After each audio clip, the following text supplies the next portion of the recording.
तो अभी हम लोग क्वेश्चन नंबर 9 सॉल्व करेंगे। कितना? पहले क्वेश्चन को तो समझो क्या कह रहा है ना। एक वृत्ताकार ब्रुज को चांदी के तार से बनाया जाना है। ब्रुज कैसा है? वृत्ताकार, जिसका व्यास 35 mm है। कितना? तार को वृत्त के 5 व्यासों को कितना बनाने में प्रयुक्त किया गया है, जो इसे 10 बराबर त्रिज्या खंडों में विभाजित करता है, जैसा कि आकृति 11.9 में दी हुई है। ठीक है ना।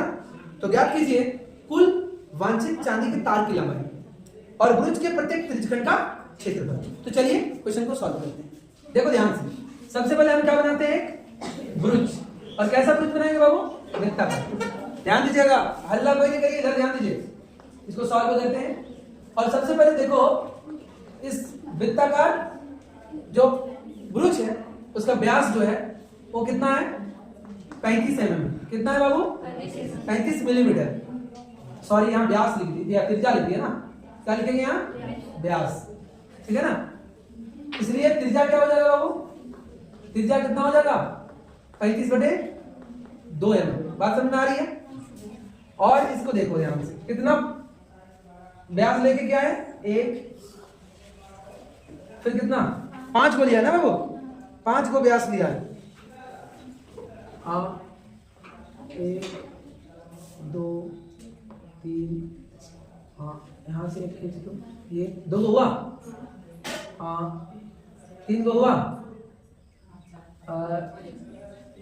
4 को हुआ, और ये आखिरी 5 हुआ। कितना दिया? 5 हुआ। ठीक।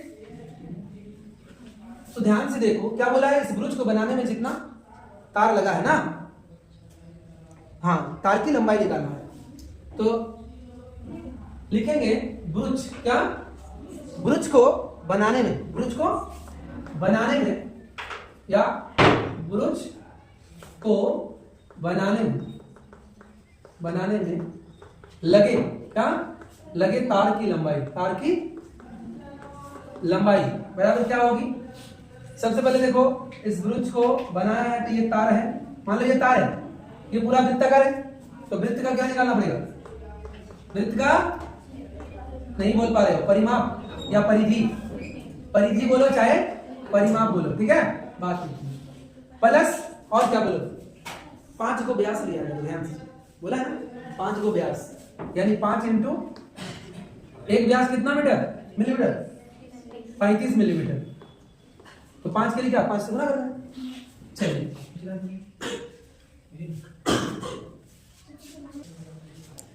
यहां क्या लिखोगे? एक व्यास, ऐसे लिखोगे ऐसे लिखो।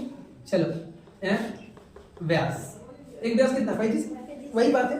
तो 5 के लिए 5 गुना करते हैं। अब देखो वृत्त का परिधि क्या होता है?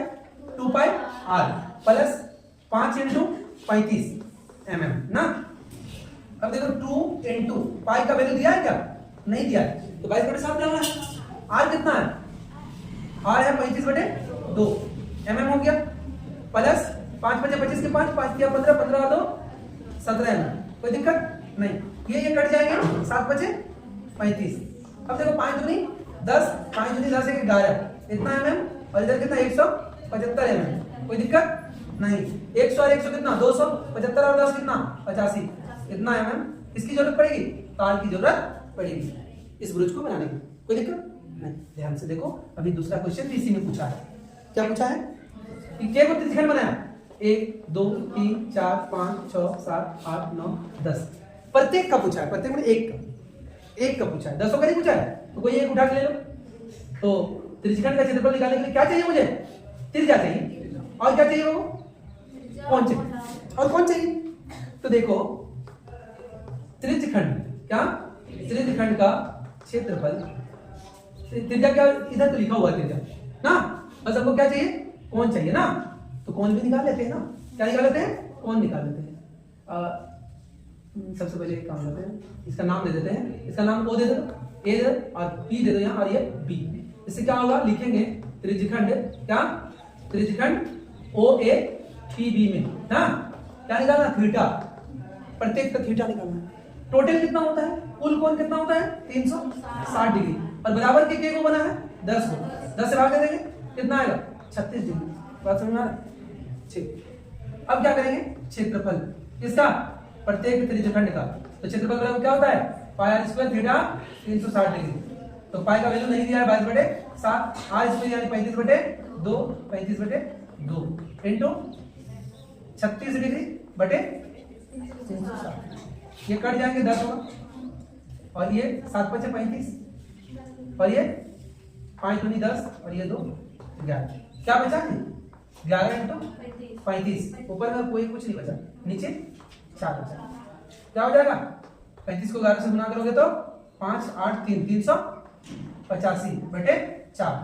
आंसर किसमें है पॉइंट में, तो पॉइंट में लिखोगे तो पॉइंट में लिख देना। कितना होगा भाग दो 4 9 36 2 बचा 25 किसमें है बटे में ऐसी यही आंसर है, कोई दिक्कत नहीं। और तो क्या होगा ये क्षेत्रफल है ना तो मिलीमीटर स्क्वायर होगा। क्या होगा मिलीमीटर स्क्वायर। कोई दिक्कत है इस क्वेश्चन में किसी प्रकार का नहीं, किसी को नहीं। ठीक 10 क्वेश्चन नंबर 10 क्या करेंगे सॉल्व करेंगे। ये देखो क्वेश्चन क्या कर रहा है, एक छतरी में 8 ताने हैं। कितना ताने 8 ताने जो बराबर दूरी पर लगे हुए हैं। देखिए चित्र या आकृति 11.10। छतरी को 45 सेंटीमीटर त्रिज्या वाला एक सपाट वृत्त मानते हुए इसकी दो क्रमागत तानों के बीच का क्षेत्रफल ज्ञात कीजिए। ठीक है तो छतरी देखे होंगे आप लोग पक्का देखिए भी आप लोग नहीं देखा छतरी, अच्छा देख लो तो हाँ छतरी तो देखो कैसा है। एक छतरी बनाने का हम प्रयास भी कर देते हैं। ठीक है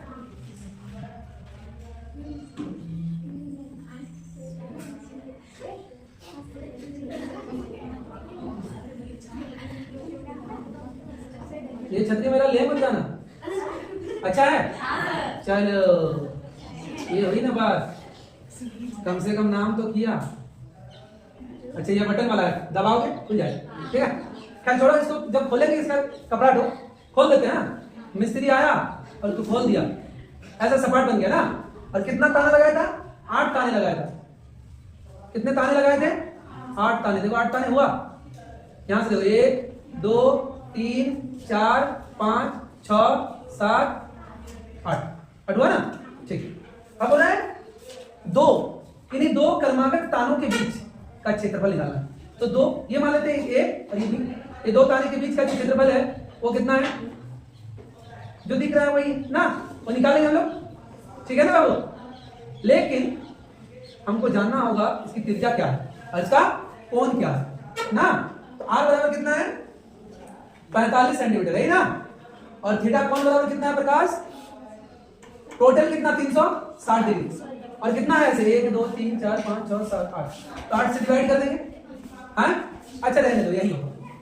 अब एक काम करते हैं लिखते हैं दो क्रमागत तानों के बीच का क्षेत्रफल ना, दो क्रमागत तानों के बीच का क्षेत्रफल। हम लोग सी बोल देते ना, ये सब सी बोल देते ना, या इसको बोलते ना सिर्फ। हाँ तो दो सिपों के बीच की क्षेत्रफल क्या हो जाएगा त्रिज्यखंड का क्षेत्रफल। क्या त्रिज्यखंड का क्षेत्रफल, तो त्रिज्यखंड का क्षेत्रफल क्या होता है ठीक है। पाई का वैल्यू दिया क्या नहीं, आर का वैल्यू 45 × 45 और थीटा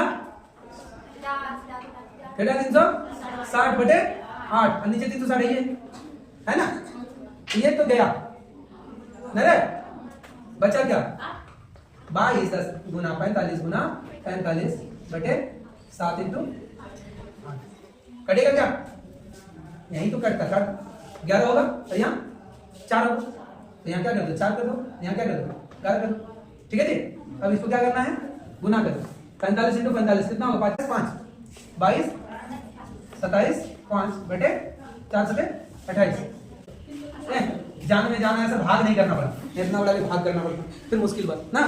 तो समझ में आ गया आप लोग को ये क्या है आपका दो तानों के बीच का क्षेत्रफल। ठीक छाता रहने देना मेरा, ले मत जाना।